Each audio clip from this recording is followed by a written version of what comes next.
For the last couple of weeks, I've played almost nothing besides Hollow Knight, and when I wasn't playing it, I was thinking about it. Much like my first experiences with Undertale, Life is Strange, or Gunpoint, it was a game that consumed me entirely while playing it, and didn't quite let go even after I finished. If this was a review, it would get a perfect score, but it does feature one tiny misstep that I think is worth exploring. But before we get to that, we've got to start with Part 1, Hollow Knight. Hollow Knight is absolutely amazing. It's one of the best games I've come across, and one of the biggest too. Alone, both are surprising given the small team that made it, but together, being one of the best and one of the biggest, that's unbelievable. The amount of polish in every element is shocking, especially so for the fact Hollow Knight is the first major release from a new studio. The combat is tight, simple on the surface but with a surprising amount of depth underneath, and the movement offers just as much complexity for those willing to seek it out. Backtracking to find new areas is always satisfying too. Between the sumptuous art and gorgeous soundtrack, every new discovery is a real joy, and the old ones remained interesting right up until the end of the game.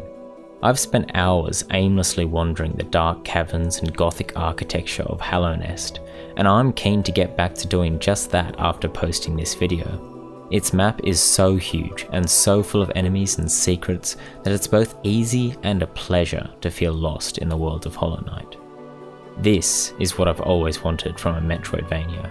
A massive world with satisfying combat that was presented in a visual and oral style that blew me away.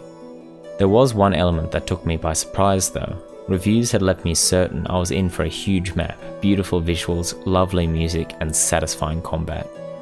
What I hadn't expected was a surprisingly moving narrative. It was sparse and sporadic, but had some impressive narrative arcs, and I became far more attached to each of Hallownest's anthropomorphized bugs than I ever expected I would. In each bug story there are some fantastic moments, and it's in one of these moments that we come to one small problem. I'm going to talk about the titular Hollow Knight. Part 2, The Hollow Knight. The Hollow Knight story is vague, but more fleshed out than that of any other character.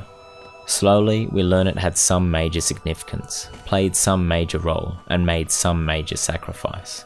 We have clues from the very beginning of the game as to what role it played, but the player lacks the full picture until very near the end of the journey to face the true final boss, in a double reveal of your own origin and the origin of the Hollow Knight. It's a beautifully realised reveal, a moment at once haunting and dramatic, subtle and devastating. I loved this moment, and what it meant, and then to hear the music that played in it again in a slightly different form during the Hollow Knight fight as they begin to stab themselves over and over. God damn, I love this game, and this moment, and how it made me feel.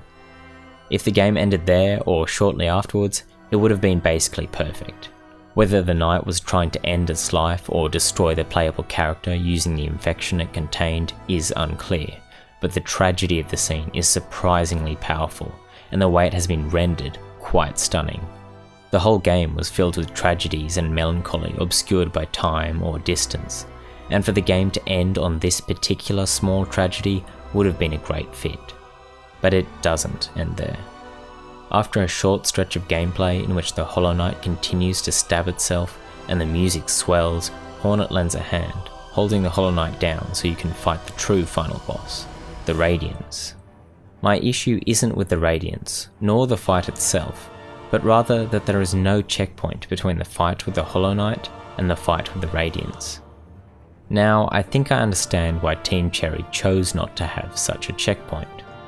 Fighting the Radiance is supposed to be a struggle, it isn't supposed to be easy, and making the player fight one boss after the other is certainly a way of making that struggle felt by the player. So, what's the problem? My issue lies in what was once one of my favourite boss fights.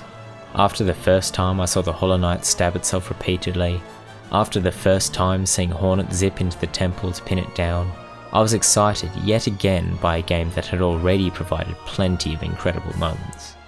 The fight was already one of my favourites in the game mechanically, and it immediately became a favourite narratively as well, beaten out only by the implied narrative of the first fight with Hornet, and mechanically by the fights with the Hornet, the Mantis Lords, and the Dung Defender. This sudden turn in the fight was an amazing moment in an incredible game, but it was almost entirely ruined by putting the Radiance fight after it. Now you don't see it once or twice, now you see it every time you fight the Radiance. I found the Radiance to be particularly tough, so for me that was a lot of times. Just seeing it again and again isn't the only issue though. Because the Radiance was an extended battle that gave me no small amount of trouble, I naturally looked for ways to cheese the Hollow Knight fight, to finish it as quickly as possible. I knew at the beginning of the Radiance fight I would be healed back to full health, but would keep the soul I had collected, so my priority became dealing as much nail damage as possible with no regard for health or using spells to mix things up. I was face tanking, and it worked. I could take down the Hollow Knight reliably within a minute. Now what was once a fantastic fight was a chore. What was once an exciting narrative became a mere roadblock on the path to the Radiance. And look, I get it, I'm not great at Hollow Knight, so this took me a lot longer than it might have for you, my frustrations amplified by my clumsy thumbs and fat fingers. But I know I'm not the only one to face tank the Hollow Knight fight to get to the Radiance, and the game seems to actively encourage it. Without a checkpoint after the Hollow Knight fight, it's only natural people to work through the fight as quickly as possible to get to the next, and in doing so it loses all of its narrative weight, to say nothing of how it reduces the fight down to the simplest and least interesting approach. If it sounds like I'm criticizing the game unfairly, I make this video only because without this small misstep, it might have been my absolute favorite game. Its gameplay is tight but simple, the boss fights wonderfully designed, the art stunning and the soundtrack absorbing. Hollow Knight is one of only 2 games that I wish were more expensive, that I wish I paid more for. I first picked it up on the Switch and loved it, so I bought it again on PC partially to record the footage for this video, but mostly because I want Team Cherry to have more of my money. Hollow Knight is an incredible game, but it was so close to being perfect that I had to make this video.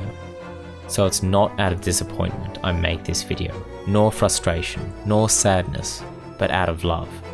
The only reason this small problem upset me at all was because I cared so much for the rest of the game.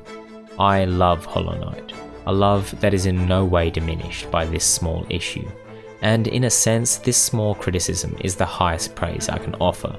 That this is the only negative thing I can say about the entire game, that I even had issue with it at all, is testament to the brilliance of Hollow Knight.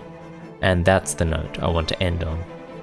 If you've played Hollow Knight, I'd love to hear your thoughts. Which fights gave you the most trouble, or the least?